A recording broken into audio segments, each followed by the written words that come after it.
Online betting కేసులో team India మాజీ cricketer Yuvraj Singh enforcement directorate విచారణకు హాజరయ్యాడు.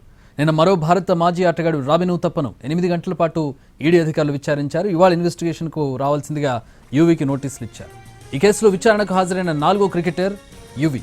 ఇంతకుముందు శిఖర్ ధవన్, సురేష్ రైనా, ఉతప్ప విచారణకు హాజరయ్యారు. నిన్న ఈడీ ఆఫీస్కు వచ్చిన ఉతప్ప ఉదయం 11 నుంచి రాత్రి 7:30 వరకు అక్కడే ఉన్నాడు. అతడి స్టేట్మెంట్ను అధికారులు రికార్డు చేశారు.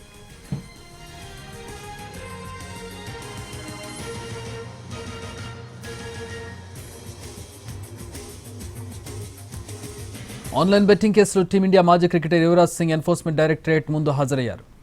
నిన్న మాజీ ఆటగాడు రాబిన్ ఉతప్పను 8 గంటలు విచారించి అతని స్టేట్మెంట్ రికార్డు చేశారు. ఇవాళ ఇన్వెస్టిగేషన్కి రావాల్సిందిగా యూవీకి నోటీసులు ఇచ్చారు. ఈ కేసులో విచారణకు హాజరైన 4వ క్రికెటర్ యువి. ఇంతకుముందు శిఖర్ ధవన్, సురేష్ రైనా, ఉతప్ప విచారణను ఎదుర్కొన్నారు. నిన్న ఈడీ ఆఫీస్కి వచ్చిన ఉతప్ప ఉదయం 11 నుంచి రాత్రి 7:30 వరకు అక్కడే ఉన్నాడు. అతని స్టేట్మెంట్ రికార్డు చేశారు ఈడీ అధికారులు.